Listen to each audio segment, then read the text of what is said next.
Hi friends, welcome to వని వంటిల్లు. మనకి టైంపాస్గా తినాలన్నా, స్నాక్ లాగా తినాలన్నా, టీ టైంలో పిల్లలకి ఇలా స్నాక్ ఇవ్వాలన్నా ఇలా చేసి చూడండి. నల్ల శనగలతో ఇలా నమ్కిన్ తయారు చేయండి.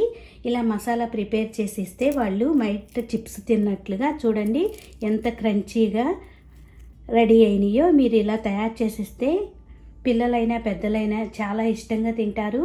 నా వీడియో చూడబోయే ముందు నా వీడియోస్ మీకు నచ్చినట్టయితే సబ్స్క్రైబ్ చేసుకోండి. అలాగే నా ఫేస్బుక్ పేజీని కూడా ఫాలో అవ్వండి. నల్ల శనగలతో క్రిస్పీగా నమ్కిన్ ఎలా తయారు చేసుకోవాలో చూద్దాం. ఇట్లా 1 కప్పు నల్ల శనగలు తీసుకోండి. వీటిని ఓవర్ నైట్ ఇలా వాటర్ పోసి 1/2 టీ స్పూన్ వంట సోడా వేసి నానబెట్టుకోండి. నేను ఎలా నానబెట్టాను చూడండి, ఇలా అవుతాయి. ఇప్పుడు వీటిని శుభ్రంగా ఇలా గెరిట్లో వేసుకుని ఫ్రెష్ వాటర్ వేసి కడుక్కుంటే మనకి ఇవి నీట్గా రెడీ అవుతాయి. ఇట్లా 2-3 సార్లు ఇట్లా వాటర్తో కడిగి పక్కన పెట్టుకోండి. శుభ్రంగా కడుక్కున్నాక ఇట్లా ఒక టవల్ లాంటిది తీసుకోండి. దానిలో వీటిని వేసుకుని తడి అనేది ఏమీ లేకుండా శుభ్రంగా ఇలా తుడుచుకోవాలి. ఇలా తుడుచుకుని ఒక 20 నిమిషాలు పక్కన పెడితే ఇవి తడి లేకుండా ఆరిపోతాయి. ఓ ప్లేట్లో వేసి పక్కన పెట్టుకుందాం. చూడండి, తుడుచుకుంటే మనకి ఇలా తడి లేకుండా రెడీ అయినాయి.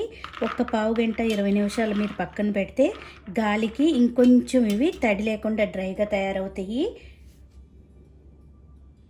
20 నిమిషాల తర్వాత మనకి ఇలా ఆరిపోయినాయి. ఇప్పుడు స్టవ్ ఆన్ చేసి అవసరం లేదు. 1 స్పూన్ ఆయిల్ వేసుకుని ఆయిల్ వేడయ్యాక లో ఫ్లేమ్లో పెట్టుకుని ఈ శనగలను వేసి క్రంచీగా అయ్యే వరకు వేయించుకోవాలి. లో ఫ్లేమ్లో పెట్టుకుని ఇలా తిప్పుకుంటూ వేయించుకోండి. అప్పుడు ఇవి క్రిస్పీగా తయారవుతాయి. మధ్య మధ్యలో తిప్పుకుంటూ లో ఫ్లేమ్లో క్రంచీగా అయ్యే వరకు వేయించుకోండి. ఇవి వేగటానికి కొద్దిగా టైం పడుతుంది.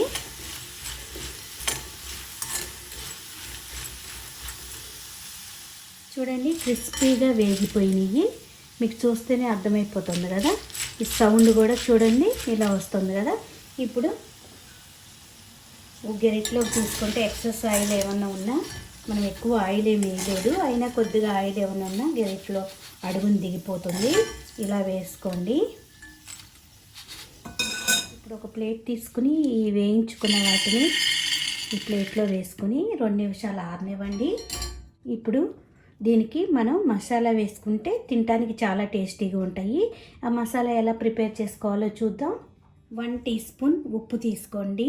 మీ స్పైస్ని బట్టి కారం వేసుకోండి. నేను ఇట్లా 1/2 టీ స్పూన్ కారం తీసుకున్నాను. 1/2 టీ స్పూన్ మిరియాలు తీసుకోండి. 1/2 టీ స్పూన్ జీలకర్ర, 2-3 లవంగాలు తీసుకోండి. 1 టీ స్పూన్ ఆమ్చూర్ పౌడర్ తీసుకోండి, dry mango powder. 1/2 teaspoon ధనియాల పొడి తీసుకోండి. ఇప్పుడు వీటన్నిటిని కలిపి మిక్సీ వేసుకుందాం. ఇలా ఒక మిక్సీ జార్ తీసుకుని దీనిలో ఇవన్నీ వేసుకుని ఒక్కసారి మెత్తని పొడిలాగా చేసుకోవాలి. ఇప్పుడు మనకి మసాలా పొడి రెడీ అయ్యింది. దీన్ని మనకి ఎంత కావాలో మన టేస్ట్ని బట్టి నేను ఇట్లా 1 టీ స్పూన్ మసాలా వేసి వీటికి కలుపుతున్నాను. మీ టేస్ట్ని బట్టి వేసి కలుపుకోండి. మిగతాది మనం స్టోర్ చేసి పెట్టుకుంటే ఎప్పుడన్నా ఇలా మనం స్నాక్ తయారు చేసినప్పుడు వాటికి వేసుకోవచ్చు. ఇలా ఈ శనగలకు పట్టేలా ఈ మసాలా అంతా కలుపుకోండి. మనకి ఎంతో టేస్టీగా ఉండే చెన్నా నమ్కిన్ రెడీ అయ్యింది. మీరు టీవీ చూసేటప్పుడు పిల్లలకి టైంపాస్గా అయినా స్నాక్గా అయినా దీన్ని ఇలా తయారు చేసి ఇవ్వచ్చు. ఈ వీడియో మీకు నచ్చినట్టయితే ఒక లైక్ చేయండి, షేర్ చేయండి, కామెంట్ చేయండి. మరిన్ని వీడియోల కోసం వని వంటిల్ని సబ్స్క్రైబ్ చేసుకోండి. అలాగే నా ఫేస్బుక్ పేజీని కూడా ఫాలో అవ్వండి. Thank you for watching.